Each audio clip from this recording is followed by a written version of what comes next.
दोस्तों नमस्कार, आदाब, सत श्री अकाल। कैसे हैं आप? मेरा नाम सर्वज्ञ भारिल है और चैट विद सुरेंद्र वत्स में आपका स्वागत है।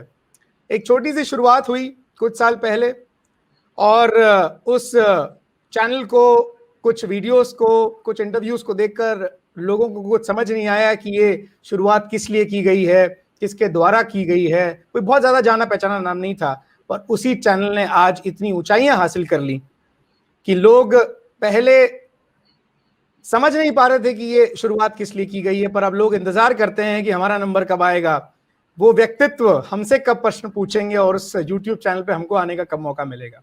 तो ऐसे ही एक छोटी शुरुआत जब इतनी बड़ी बन जाती है तो मौका ये आता है कि अब उस व्यक्ति से, जो व्यक्ति हमसे सवाल पूछते हैं, जिन्होंने इस इंडस्ट्री, डायरेक्ट सेलिंग इंडस्ट्री के हर एक शख्सियत को बुलाकर सवाल पूछा, लोगों तक पहुंचाया उनके संदेश को, आज दोस्तों मौका आया है। और साल में एक बार मौका आता है कि हम उनसे सवाल पूछें कि वो ऐसा क्यों कर रहे हैं, उसके पीछे उनके क्या उद्देश्य हैं और उनकी सोच क्या है।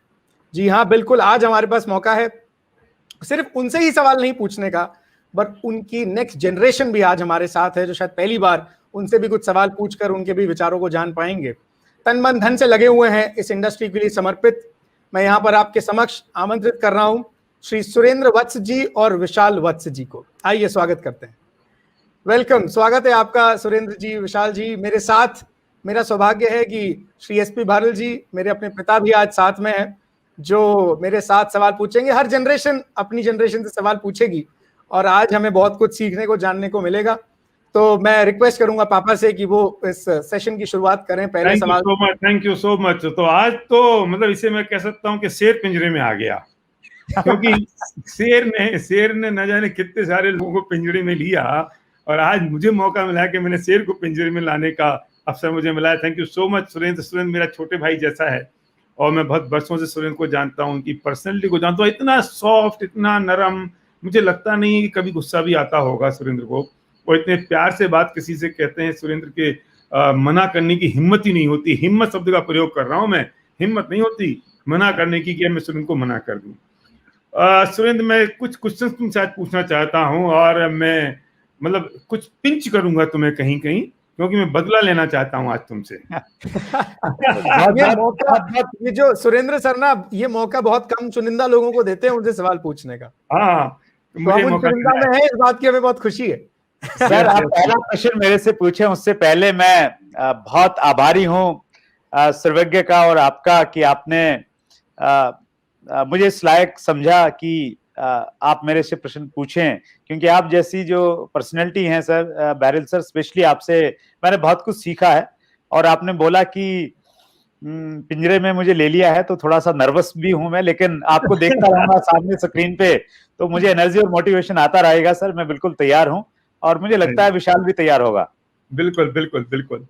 और मैं सुरेंद्र पूछना चाहता हूं कि जो तुमने चैनल चैट विद सुरेंद्र शुरू किया और इस इंडस्ट्री के लिए जो काम कर रहे हो, वो वास्तव में अनबिलीवेबल है।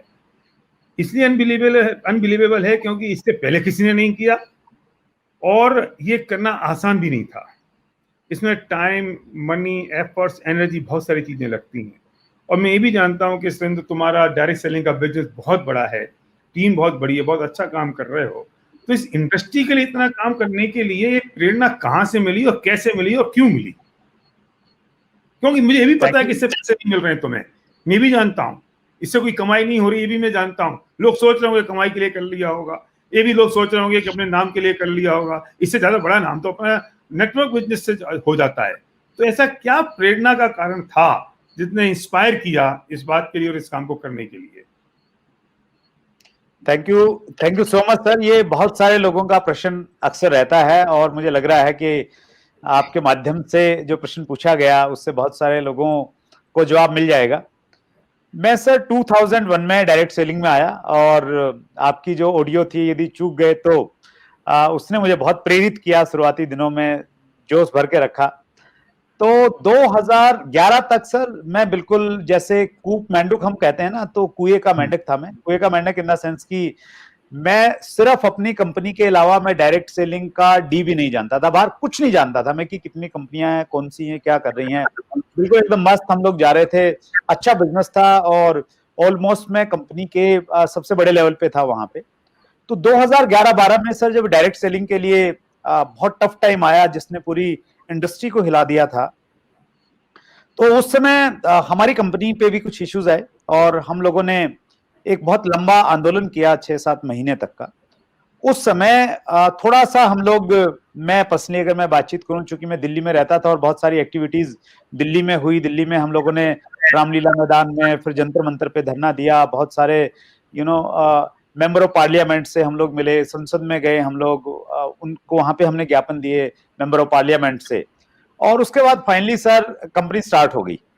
तो जब कंपनी स्टार्ट हुई सर, एक चीज समझ में आ गई बहुत अच्छे से उस पूरे एपिसोड में कि अगर कंपनी को चलाना है ना तो पहले इंडस्ट्री को चलाना पड़ेगा, अगर इंडस्ट्री नहीं चली तो फिर कंपनियां नहीं चलेंगी। बहुत बड़ी बात है, बहुत बड़ी बात है। और वो 2 लाइनें हैं सर कि घर सजाने का तसब्बुर तो बाद का है, पहले ये तय हो कि घर को बचाया कैसे जाए। वाह वाह, क्या बात है। तो अगर इंडस्ट्री बचेगी तो फिर कंपनियां तो बच ही जाएंगी सर, और कंपनियां तो चल ही जाएंगी।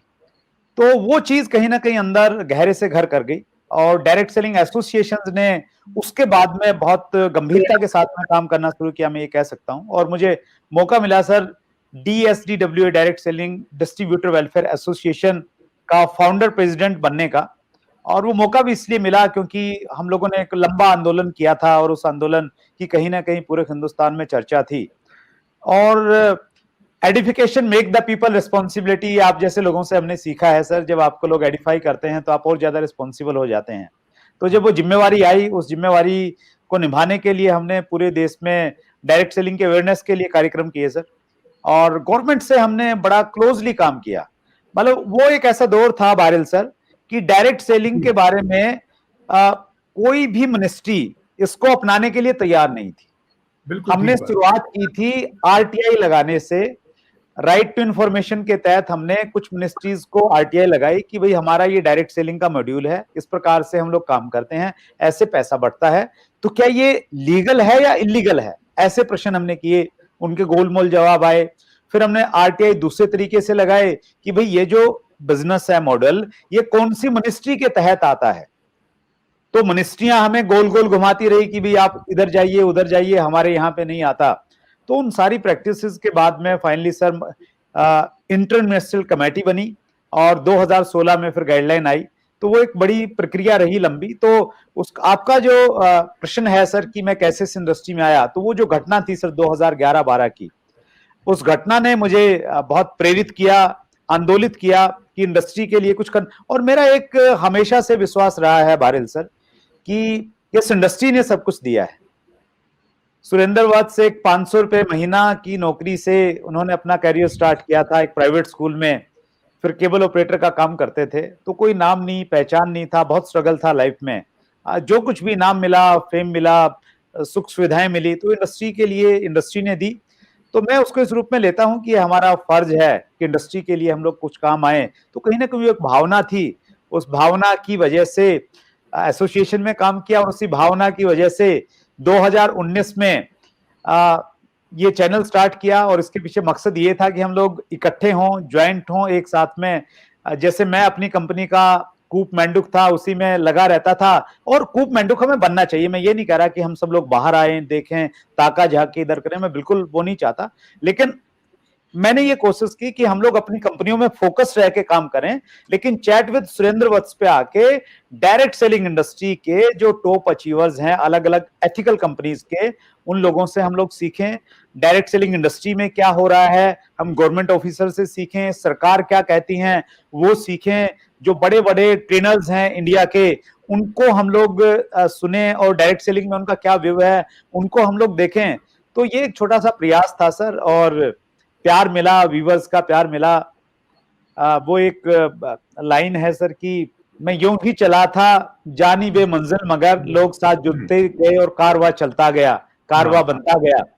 तो जी उतना बड़ा विजन नहीं था, लेकिन आप जैसे लोग साथ में जुड़ते गए, आशीर्वाद मिलता गया, तो काफी बड़ा कारवा हो गया। जैसे सर्वज्ञ ने बोला कि एक बहुत बड़ा ब्रांड बन गया है, तो सर्वज्ञ ब्रांड उतना बड़ा नहीं था, लेकिन आपने बोल दिया तो और इजाफा हो गया उसमें। Thank you so much. तो अगर हर व्यक्ति इस बारे में सोचे जैसा सुरेंद्र आपने सोचा, कि इंडस्ट्री के लिए कुछ करना चाहिए। ये वो वाली बात हो गई कि देश ने हमें क्या दिया हम इसकी चिंता करते हैं, पर मैंने देश को क्या दिया उसकी हम चिंता नहीं करते। अगर हर व्यक्ति इस बारे में सोचेगा तो हमारी इंडस्ट्री कहीं से कहीं पहुंचेगी, और इंडस्ट्री कहीं से कहीं पहुंचने का मतलब है हर व्यक्ति के सपने पूरे होना। इस इंडस्ट्री के का पहुंचने का मतलब कुछ और है, हर व्यक्ति के सपने पूरे होना और उससे घरों में एक घी के दिए जलना। बहुत बढ़िया, बहुत बढ़िया, अप्रिशिएट करते हैं। और जब भी डायरेक्ट सेलिंग इंडस्ट्री का इतिहास लिखा जाएगा तो सुरेंद्र तुम्हारा नाम उसमें स्वर्ण अक्षरों में लिखा जाएगा, इसमें कोई दो राय नहीं है। बिल्कुल। आज विशाल भाई हमारे साथ हैं, मुझे लगता है पहली बार सब लोगों से मुखातिब हो रहे हैं, तो कुछ सवाल आज मैं विशाल भाई से भी पूछना चाहूंगा। विशाल, आपका अपब्रिंगिंग जो है वो सब मुझे लगता है कि चूंकि 20 साल से सुरेंद्र सर इस इंडस्ट्री में है, तो पूरी अपब्रिंगिंग आपकी इसी इंडस्ट्री और इसी माहौल में हुई होगी, बचपन से मीटिंग्स में जाना, सेमिनार में जाना, तो वो कैसा एक्सपीरियंस रहा? क्या फर्क देखते हो आप अपनी अपब्रिंगिंग में और बाकी आपके फ्रेंड्स कहाँ हैं, क्या कर रहे हैं? उनके फादर को शायद उनके फादर के साथ रह के उनको इतना पॉजिटिव माहौल नहीं मिला होगा जितना आपको मिला, तो क्या फर्क आप देखते हो डायरेक्ट सेलिंग इंडस्ट्री के माहौल में और बाकी के माहौल में? सर्वज्ञ भाई, बहुत सुंदर सवाल है आपका, और इस सवाल को मैं बहुत पर्सनली बचपन से देख रहा हूँ। और मैं जेन्युइनली चाहता था कि ये सवाल मेरे से कोई कभी पूछे कि डायरेक्ट सेलिंग का एक्सपीरियंस क्या है। डायरेक्ट सेलिंग सब लोग देखते हैं कि स्टेज पे लीडर्स आते हैं, बातचीत करते हैं, मोटिवेट करते हैं, एजुकेट करते हैं, बट घर पे क्या माहौल होता है, घर पे बच्चों पे क्या असर पड़ता है, मैं हमेशा से इस पे कुछ बोलना चाहता था। और मुझे अभी याद है, मैं फर्स्ट टाइम जब डायरेक्ट सेलिंग के इस इवेंट में गया था तो मैं शायद 4th क्लास में था, और पापा ने ऐसे ही बोला था कि बेटा स्टेज पे जाना है और स्टेज पे कुछ चंद शब्द बोलने हैं। 4th क्लास में थे, ज़्यादा कुछ पता था नहीं, तो स्टेज पे जाके बस इतना बोला था कि हमें हमारी कंपनी की नमकीन बहुत पसंद है। और वहाँ से शुरू हुआ था, और ऐसे ही मीटिंगों में, हाँ मुझे याद है, मैं शायद पहली दूसरी क्लास से ही मीटिंग्स में जा रहा हूँ, और जो एजुकेशन और जो डेडिकेशन लोगों की वहाँ देखने को मिलती है ना, उससे सबसे पहली चीज़ होती है आपके गोल्स इतने बड़े बन जाते हैं कि आप एवरेज के लिए कभी रुकते नहीं हो। कि मैं कभी आपके दिमाग में नहीं आता कि मैं एवरेज हूँ, आपके सपने हमेशा 100 से ऊपर ही शुरू होते हैं कि 100 तो है, 100 से ऊपर मैं क्या कर सकता हूँ, इसको यहाँ से मैं कहाँ लेके जा सकता हूँ। ऐसी मेंटालिटी बननी स्टार्ट हुई।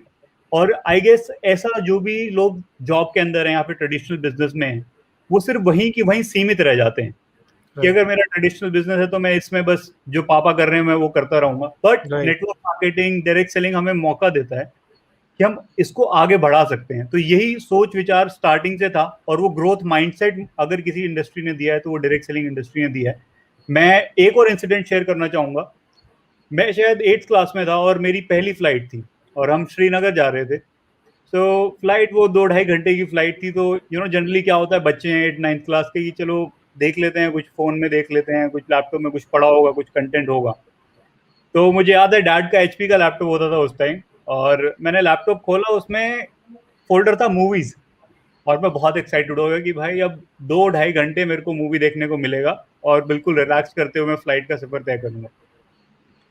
उसमें मैंने फोल्डर खोला, मूवी में पहला था द सीक्रेट करके ऐसे मूवी था, और बड़ा इंट्रीगिंग टाइटल लगा। मैंने खोला, 5 मिनट देखे, मुझे पता नहीं लगा 2 घंटे कहाँ चले गए। और उस मूवी ने, द सीक्रेट, इसके ऊपर किताब भी, the secret by Rhonda Byrne. मुझे उस टाइम तो शायद इतना कुछ समझ नहीं आया द सीक्रेट, बट शायद वो कहीं ना कहीं सबकॉन्शियस में इतना चला गया।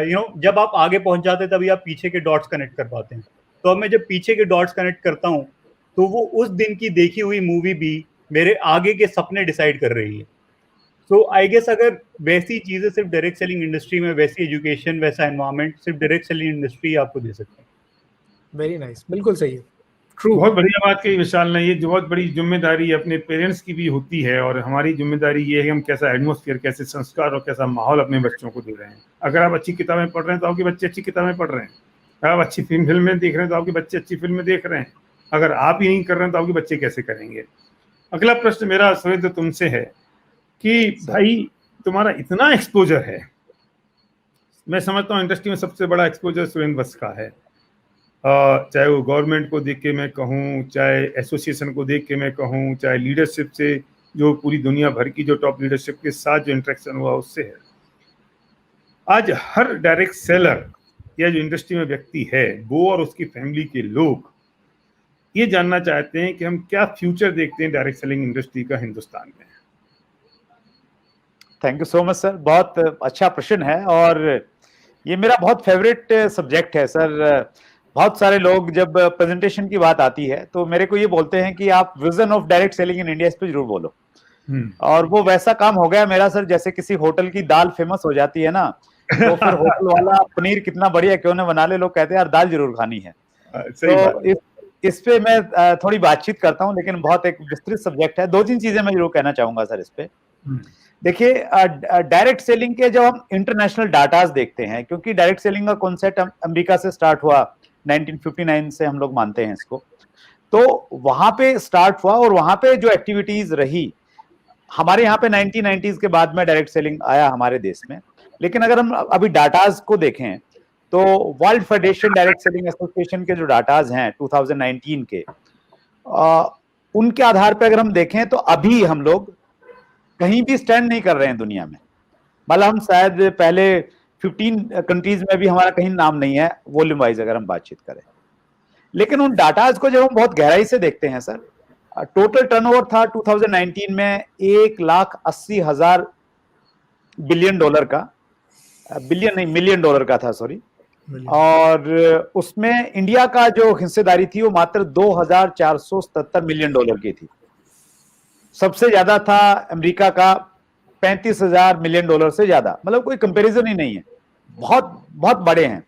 लेकिन उसमें एक बहुत अच्छी चीज है सर डाटा में, चूंकि ये मेरा फेवरेट सब्जेक्ट है तो मैं बहुत डिटेल में गया, तो वहां पे 3 साल का CAGR दिया है, कंपाउंड एनुअल ग्रोथ रेट, हर देश का दिया है। तो अमेरिका का जो CAGR है सर उसमें वो था कोई -0.3%। और इंडिया का जो CAGR है सर वो 16.3% है, और वो ऑलमोस्ट हाईएस्ट है दुनिया में।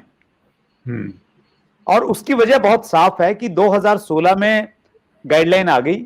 गाइडलाइन आने के बाद में जो माहौल बना हमारे देश में, डायरेक्ट सेलिंग की जो कंपनीज थी, जो मैनेजमेंट थी, उन्होंने खुल के काम करना स्टार्ट किया। लीडर्स ने एक बड़े विजन के साथ में टॉप प्रायोरिटी पे रख के काम करना स्टार्ट किया। तो उसकी वजह से पिछले 3 साल का CAGR हमारा बहुत अच्छा है। लेकिन उसके 2 पक्ष हैं। एक पक्ष ये, उसके बावजूद भी वॉल्यूम बहुत कम है। दूसरा पक्ष ये है कि अगर इसी CAGR से हम लोग आगे बढ़ते रहे, तो मैंने उसको एक्सेल पे डाल के देखा था सर, 2037 में, मतलब अगर हर देश उसी स्पीड से बढ़े, उसी CAGR से बढ़े जो 2019 में था, तो 2037 में सर हिंदुस्तान दुनिया में नंबर 1 देश बन जाएगा, जो डायरेक्ट सेलिंग में सबसे ज्यादा कारोबार करने वाले बन जाएगा। चीन, जापान, कोरिया सब हमारे से पीछे हो जाएंगे। तो और जिंदा रहेंगे देखने के लिए। यस, वो देखने के लिए रहेंगे। और मैं इंडिया को सर एक आइडियल कंट्री के रूप में देखता हूं डायरेक्ट सेलिंग के लिए। और आइडियल कंट्री मैं इसलिए मानता हूं क्योंकि पहली वजह तो ये कि 138 करोड़ की पॉपुलेशन का बड़ा देश है, जहां ज्यादा लोग होंगे वहां ज्यादा चलेगा डायरेक्ट सेलिंग। दूसरा, यंगेस्ट नेशन है दुनिया में, सबसे ज्यादा युवा आबादी 20 साल से 40 साल की उम्र के लोग हमारे देश में हैं। और युवा अच्छी गाड़ी लेना चाहते हैं, अच्छे गैजेट्स यूज करना चाहते हैं, बड़े सपने हैं, तो जहां युवा ज्यादा होंगे वहां डायरेक्ट सेलिंग ज्यादा चलेगा सर।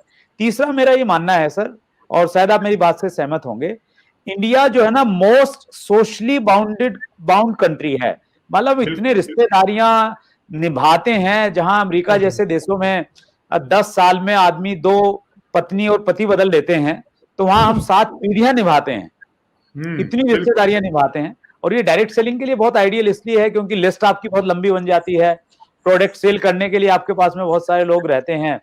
तो ये कुछ ऐसी। और चौथा एक मैं कारण बताऊं सर, हमारे देश में 54% से ज्यादा अनएम्प्लॉयमेंट है, बेरोजगार लोग हैं 54% से ज्यादा। जबकि हम अमेरिका में अगर हम देखेंगे तो मेरे ख्याल से 20-22% बेरोजगारी है वहां पे। चाइना में देखेंगे शायद 27-28% बेरोजगारी है। हमारे देश में आंकड़ों के अनुसार 54% से ज्यादा लोग बेरोजगार हैं। और बेरोजगार लोग मतलब ऐसा नहीं कि वो काम नहीं करना चाहते, निकम्मे नालायक हैं, वो पढ़े लिखे लोग हैं, डिग्रियां उनके पास में हैं, बस वो नौकरी चाहते हैं, कुछ इन्वायरमेंट ऐसा है, अपना कुछ काम करना नहीं चाहते। उन 54% लोगों को अगर हम लोग डायरेक्ट सेलिंग का विजन दे दें, उनको कन्विंस कर दें, तो वो सब लोग डायरेक्ट सेलिंग में आने के लिए तैयार हैं सर। तो मैं जो भी मैंने देखा है, चाहे मैं गवर्नमेंट पक्ष की बातचीत करूं, मिनिस्ट्री में जिस प्रकार की तैयारियां चल रही हैं सर, गाइडलाइन ऑलरेडी हमारे बीच में है। कंज्यूमर प्रोटेक्शन बिल 2019 पारित हो गया है, उसमें रूलिंग आएंगी डायरेक्ट सेलिंग के ऊपर में। उसके बाद में हमारी जो लॉन्ग टर्म डिमांड है वो ये है कि रेगुलेटरी बॉडी बननी चाहिए डायरेक्ट सेलिंग के ऊपर में। और मुझे उम्मीद है कि जितना पोटेंशियल हमारी इंडस्ट्री में है और जैसे जैसे टर्नओवर बढ़ेगा, सरकार उसी प्रकार से रेगुलेटरी बॉडी बनाएगी जिस प्रकार इंश्योरेंस के लिए और कम्युनिकेशन कंपनीज के लिए रेगुलेटरी बॉडी है। तो बहुत सुंदर भविष्य है सर, और उसी सुंदर भविष्य, उसी विजन के साथ में काम करना चाहिए। और मैं ये कहना चाहता हूं कि हमें 2021 में 2037 के चश्मे के साथ में डायरेक्ट सेलिंग को देखना चाहिए। वेरी नाइस, बहुत बढ़िया बात कही आपने। और सबसे बड़ी बात तो मैं उन लोगों से कहना चाहता हूं कि इतना बड़ा जो विजन अभी सुरेंद्र जी ने बताया, उतना बड़ा विजन तो शायद किसी भी इंडस्ट्री का नहीं होगा। तो इससे बड़ी पोटेंशियल आपको कहाँ मिलेगी? जो लोग अब ये सोच रहे हैं करें नहीं करें, कैसे करें, ये चैलेंज वो चैलेंज फलाना, अरे चैलेंज तो कहाँ नहीं है। रोटी खाते हो तो उसमें भी चैलेंज आता है। तो इतने बड़े विजन के बाद भी अगर आप ये सोचो कि करें कि ना करें, चैलेंज बहुत सारे हैं, तो शायद फिर हमारा दुर्भाग्य होगा। बहुत बहुत धन्यवाद इस प्रश्न का इतनी डिटेल में और इतनी अच्छी तरह से उत्तर देने के लिए भाई सुरेंद्र। विशाल, आप MBA हैं, आपको कॉर्पोरेट का भी अब एक्सपीरियंस आप ले रहे हैं, क्या लगता है आपको यूथ क्या देख रहा है? जो कि अभी सुरेंद्र सर ने भी बात करी कि हमारा देश तो युवा देश है, यूथ क्या देख रहा है जिससे अट्रैक्ट हो रहा है, और अभी और क्या करने की जरूरत है हमें यूथ को अट्रैक्ट करने के लिए? आपको क्या लगता है, आप किस नजरिए से देखते हैं? सबका एक अपना नजरिया होता है, आपका क्या है? सर्वज्ञ, बहुत अच्छा सवाल है आपका, और इस पे मैं दोनों चीज़ों के बारे में बात करूंगा कि क्या प्रैक्टिसेस बेटर होनी चाहिए यूथ को अट्रैक्ट करने के लिए और क्या प्रैक्टिसेस अच्छी नहीं है। तो कुछ लोग नेटवर्क मार्केटिंग इंडस्ट्री को सोशल मीडिया के थ्रू ऐसा पोर्ट्रे करते हैं कि आपको महीने के अंदर कार मिल जाएगी, 3 महीने में आप यहाँ पहुँच जाएंगे, साल भर में तो आप करोड़पति बन जाएंगे, और वो अपने चेक दिखाते हैं, सब कुछ शो करते हैं। वो अच्छा है, बट उसके पीछे का जो मेहनत है उसको छुपाना और इस तरीके से पोर्ट्रे करना कि 2 महीने में 3 महीने में हम इस लेवल पे पहुंच सकते हैं, वो गलत है। बट अगर आप सोशल मीडिया के थ्रू और यूथ को अगर अट्रैक्ट करना चाहते हैं तो रियल डायरेक्ट सेलिंग उनको दिखानी पड़ेगी। अगर आप किसी को ये बोलेंगे कि सर 3 महीने में आइए और आप 3 महीने में ना आप लाख रुपए कमा सकते हैं, वो आपके साथ आगे जुड़ तो जाएंगे बट वो आपके साथ लंबे टाइम चलेंगे नहीं। और जब तक, क्योंकि बिजनेस कंसिस्टेंसी का बिजनेस है, मोमेंटम का बिजनेस है, मोमेंटम में एक बार लोग आ तो जाएंगे बट जब तक कंसिस्टेंटली काम नहीं करेंगे तो ना आपकी टीम बनेगी ना आपका बिजनेस बनेगा। तो यूथ को उस तरीके से अट्रैक्ट किया जाए कि आओ, दिक्कतें तो होंगी, जैसा अभी SP भारल सर ने बोला कि दिक्कतें तो हैं, बट जैसा वत्स सर ने बोला कि जो विजन है, अगर वो विजन दिखा के सब कुछ समझा के लोगों को इनवाइट किया जाए सोशल मीडिया के थ्रू तो बहुत बड़ा काम हो सकता है। और जैसा मैंने MBA भी किया है, सब कुछ मैं डेटा पे बहुत विश्वास करता हूँ। तो डेटा हमें ये बताता है कि जितने भी आपके टीम में लीडर्स होते हैं वो आपके करीब ही नहीं होते। जब हम स्टार्टिंग में लिस्ट बनाते हैं तो सब बड़े अचीवर्स, सब टॉप लीडर्स बताते हैं कि अपनी फैमिली से स्टार्ट कीजिए, अपने पड़ोसी से बात कीजिए, बट जब हम लॉन्ग टर्म में देखते हैं तो वो पड़ोसी, वो रिश्तेदार शायद उतने ज्यादा आपकी टीम को लीड नहीं कर रहे होते हैं। जो टीम लीड करने वाले होते हैं वो लोग या तो आपके अननोन होते हैं स्टार्टिंग से, या फिर किसी और दूसरे शहर के लोग होते हैं। तो जब सोशल मीडिया का हम यूज करते हैं तो एक बेनिफिट हमें सोशल मीडिया ये दे देता है कि आप दूसरे शहर के लोगों को अपने पास अट्रैक्ट कर सकते हैं। और अगर इसका अच्छे तरीके से यूज किया जाए तो डायरेक्ट सेलिंग जिस मुकाम पे अभी है उसको 2037 की बजाय 2030 तक भी हम लेके जा सकते हैं, जो विजन से डायरेक्ट सेलिंग का सुरेंद्र सर ने दिखाया। तो जो वो सफर 2037 तक का है उसको 2030 तक लाने में बहुत इंपॉर्टेंट रोल प्ले कर सकती है social media. Right, very nice. हाँ, बात बहुत अच्छी है ये, और इम्पोर्टेंट भी बहुत अच्छी बात है। लेकिन एक प्रश्न मैं सुरेंद्र आपसे पूछना चाहता हूँ कि डायरेक्ट सेलिंग में हमारी लीडरशिप को एक ही समस्या आती है, और समस्या ये आती है कि लोग बिजनेस को छोड़ देते हैं। क्या लगता है आपको, ये क्यों छोड़ देते हैं लोग? आखिर इतना बढ़िया बिजनेस है, इतना अच्छा पोटेंशियल है, इतना पैसे हैं, सपने पूरे होते हैं, तो लोगों के छोड़ने का कारण क्या होता है? क्यों लोग छोड़ देते हैं? अगर लोग ना छोड़े हो, जो एक बार आ गया वही करता रहे, तो पता नहीं क्या चमत्कार हो जाए। तो क्या करना चाहिए लीडरशिप को जिसकी वजह से लोग छोड़े ना? उसका क्या कारण है? बहुत इंपॉर्टेंट प्रश्न है सर, और बहुत बार ये मेरे सामने भी प्रश्न आता है। मुझे अच्छे से याद है जब हम लोग आंदोलन कर रहे थे सर, तो जंतर मंतर पे एक प्रेस कॉन्फ्रेंस हुई थी, तो उसमें मैं प्रेसिडेंट था DSGWA का। तो एक पत्रकार ने भी मेरे से प्रश्न पूछा था कि डायरेक्ट सेलिंग में सक्सेस कहाँ है। सक्सेस तो गिने चुने लोगों को मिलती है, ज्यादातर लोग तो यहाँ से असफल लौटते हैं। तो बिल्कुल सही है सर, लोग छोड़ देते हैं और उसकी कुछ वजहें हैं सर, और मैं वजह भी बताऊंगा, और एक दो, चूंकि समय की लिमिटेशन है तो एक दो मैं उसका सोल्यूशन भी बताने की कोशिश करूंगा। सबसे बड़ी वजह मुझे ये लगती है सर कि लोग है ना अनरियलिस्टिक गोल बना लेते हैं डायरेक्ट सेलिंग में आके। मतलब एक आदमी 15 साल से नौकरी कर रहा है और 15 साल से नौकरी करने के बाद वो 20,000 रुपया महीना कमा रहा है। जब वो डायरेक्ट सेलिंग में आता है, उसके ड्रीम पूछे जाते हैं तो वो बोलता है जी मुझे 6 महीने में 30,000 रुपया चाहिए। 15 साल से मेहनत करके वो 30,000 पे पहुंचा है, फुल टाइम काम कर रहा है, 8-10 घंटे देता है, लेकिन उसको ये लगता है कि डायरेक्ट सेलिंग में मैं पार्ट टाइम करूंगा, जैसे भी करूंगा, लेकिन मुझे 30,000 चाहिए। तो 30,000 आते हैं, 4 महीने में भी आ सकते हैं, बशर्ते कि उस प्रकार का विजन होना चाहिए, उस प्रकार की कमिटमेंट और प्रायोरिटी होनी चाहिए। और बहुत बड़े बड़े टारगेट बना लेते हैं, जैसे विशाल ने भी उस चीज को बोला। उनको लगता है ये क्विक रिच स्कीम है, जल्दी इसमें अमीर हो जाएंगे, लोटरी जैसा काम करेगा। तो वो जो अनरियलिस्टिक गोल बना लेते हैं या उस प्रकार के माइंडसेट से लोग आते हैं सर, तो वो वैसा कुछ होता नहीं है। प्रैक्टिकली काम करना पड़ेगा, एक सीरियस बिजनेस है, सीरियस इनकम के लिए, तो वो उस वजह से लोग चले जाते हैं। और कहीं ना कहीं उसमें डायरेक्ट सेलर की मैं मानता हूं कि गलती है कि वो कहीं ना कहीं वो दोनों पक्ष नहीं दिखाते हैं, काम करने वाला पक्ष नहीं दिखाते हैं। वो छूट, क्योंकि प्रिपरेशन जैसी होगी ना सर, तो उसी प्रकार से लोग काम करेंगे। पहले दिन से प्रिपरेशन ये करके आएगा आदमी, यार मुझे तो लग के काम करना पड़ेगा, मेहनत करनी पड़ेगी, तब जाके मुझे रिजल्ट आएंगे। तो एक तो मुझे ये वजह लगती है सर, और दूसरी वजह मुझे ये लगती है कि लोग सिस्टम को फॉलो नहीं करते हैं, अपने तरीके से काम करते हैं। मतलब उनका अपनी जो बुद्धि है, अपनी नॉलेज है, ट्रेडिशनल मार्केटिंग से जो भी सीखा है, तो वही तरीके अपनाते हैं। ट्रेडिशनल मार्केटिंग से तैयार नहीं होते हैं जी, सीखने को तैयार नहीं होते हैं। एग्जैक्टली सर, सीखने को तैयार नहीं है।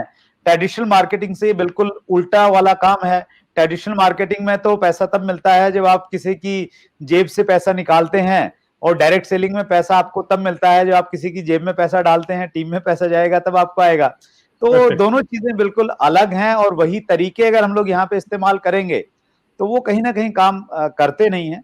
तो सिस्टम को अगर फॉलो करने लग जाए ना सर लोग, अपलाइन को फॉलो करने लग जाए, एक्टिव और ग्रोइंग अपलाइन को, तो मुझे लगता है कि फिर सक्सेस लोगों को मिल जाएगी।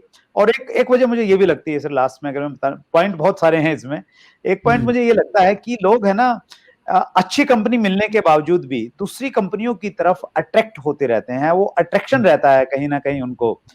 एक कहावत है इधर नॉर्थ इंडिया में कि दूसरे की थाली में घी ज्यादा लगता है। हाँ, सही बात। माने अगर घी डाला ना तो ऐसा लगता है यार भाई की में ज्यादा डाल दिया, मेरे वाली में कम डाला है। तो वो डायरेक्ट सेलिंग में भी रहता है कि हमारी कंपनी अच्छी, देखिए मैं उन कंपनियों की तो बात नहीं कर रहा जहां कंपनी अच्छी नहीं है। जहां एक कंपनी अच्छी है, प्रोडक्ट अच्छा है, सिस्टम अच्छा है, सक्सेस के परिणाम है वहां पे, और वहां पे भी आदमी बहुत जल्दी जल्दी चेंज करते रहते हैं कंपनी को। उसको लगता है कि नहीं यार उसमें कामयाबी मिल जाएगी, उसमें कामयाबी मिल जाएगी। जो वो कंसिस्टेंसी नहीं है एक कंपनी के प्रति, तो वो कहीं ना कहीं वो एक बड़ा कारण बनता है। और आंकड़े ये बताते हैं कि बहुत जल्दी जल्दी लोग कंपनी चेंज करते हैं। मतलब ऐसे ऐसे महारथी हैं सर कि एक साल में 4-4 कंपनियां बदल देते हैं लोग। Oh my God. मुझे लगता है वो कहीं ना कहीं एक बड़ा कारण है, लोगों को कामयाबी नहीं मिलती है और लोग जल्दी छोड़ देते हैं। बिल्कुल सही बात है। उनको फेथ गेन नहीं होता है, उनको फेथ होना चाहिए कंपनी पर, अपने आप पर, सिस्टम पर, अपलाइन पर, और लर्निंग एटीट्यूड में आना चाहिए, क्योंकि लर्न तो करना पड़ेगा। अब एक टीवी खरीद के लाते तो पहले मैनुअल साथ में आता है, और हम उसके बिना ही शुरू कर देते हैं तो फेल तो होना ही है और छोड़ना तो होता ही है हमको। बिल्कुल सही कहा आपने, एकदम परफेक्ट। सुरेंद्र सर, ये सब करते करते इंडस्ट्री के लिए इतना आप कर रहे हैं, ये चैनल भी रन कर रहे हैं, कितने आप सैकड़ों लोगों के इंटरव्यू भी ले चुके हैं, इसके साथ साथ अपने बिजनेस पे कैसे ध्यान दे पा रहे हैं आप? और कहीं ऐसा तो नहीं है कि टीम वाले ये सोचने लग गए हों कि सुरेंद्र सर अब चैनल पे ही लग गए हैं, अब हमारे पे ध्यान कौन दे रहा है? बहुत अच्छा प्रश्न है सर्वज्ञ, आपने मुझे अपॉर्चुनिटी दी, अपनी टीम के सामने भी ये मेरी बात चली जाएगी। Thank you very much. बिल्कुल बिल्कुल। देखिए डायरेक्ट सेलिंग हम सब लोगों को है ना सर, हमारी कलाओं को बहुत विकसित कर देती है, हमारी स्किल डेवलपमेंट पे बहुत सारा काम करती है। और डायरेक्ट सेलिंग ये बताती है कि आप एक साथ में बहुत सारे काम कर सकते हैं अगर अच्छी नीयत के साथ में आप काम करें। तो मैं बहुत ज्यादा समय नहीं देता हूं सर।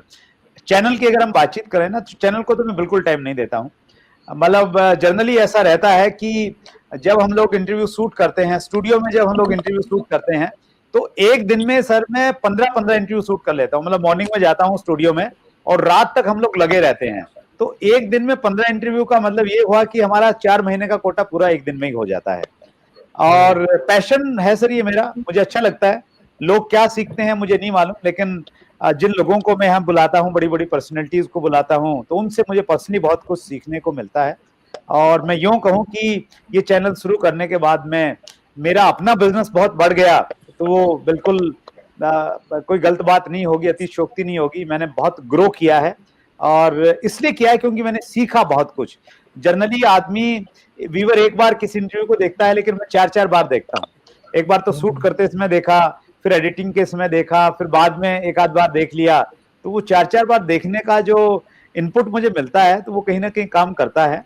तो मैं बिल्कुल, और अच्छी बात ये है सर्वज्ञ, ऐसा लोग कहते हैं कि मेरी टीम के सारे लोग मेरे से सेटिस्फाई हैं। मल्टीपल लेग्स में जर्नली है ना, लोगों को शिकायत रहती है कि यार उस ग्रुप को ज्यादा देते हैं, उसको कम देते हैं। तो लकीली मैं इस बारे में अच्छा हूँ। लोग मेरा कहते हैं कि मेरे से कोई शिकायत नहीं करता, कोई ये नहीं कहता कि आप टाइम नहीं देते। और मैं कभी ये नहीं देखता कि ये मेरी कौन सी लैग है, कौन सी प्रायोरिटी लैग है। मैं इमोशंस के साथ में काम करता हूँ, इमोशनली लोगों के साथ में अटैच रहता हूँ, और जहाँ इमोशन और आपकी केयरिंग एटीट्यूड रहता है, तो फिर शिकायतें नहीं होती सर्वज्ञ।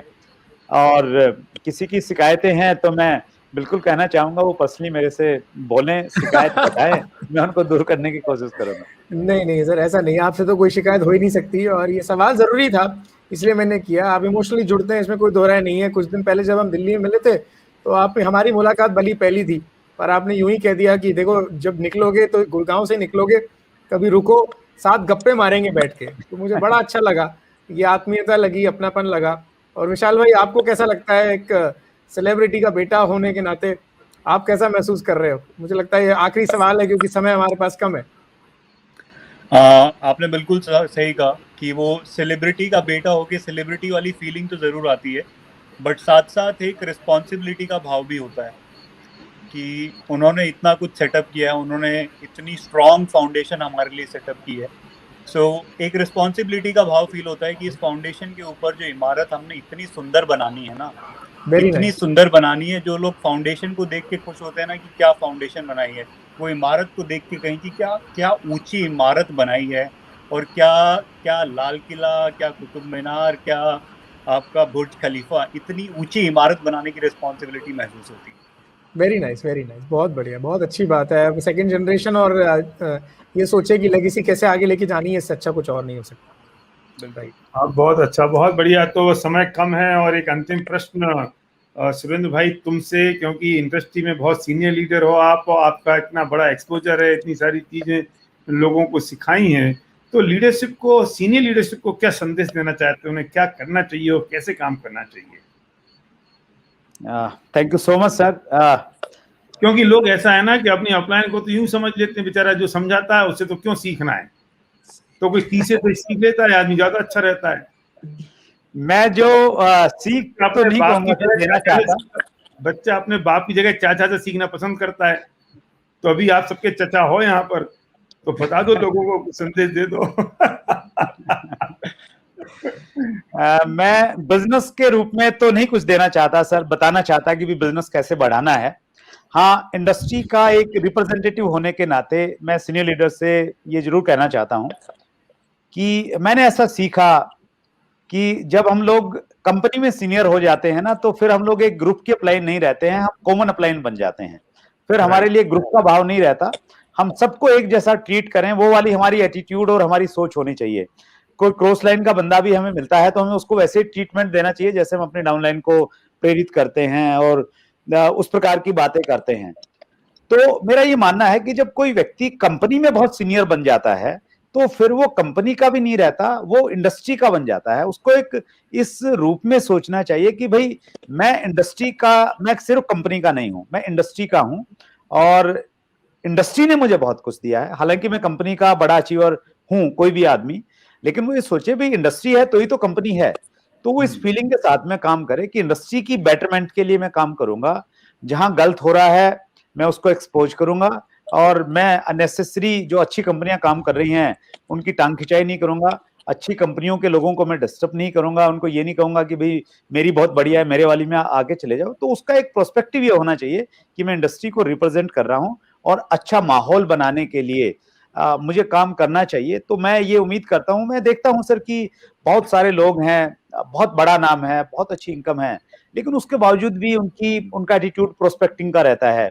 मतलब उनके मन में यही रहता है कि यार कहाँ से 2-4 लोग मुझे मिल जाएं, कहाँ मैं एक नई ग्रुप स्टार्ट कर लूं।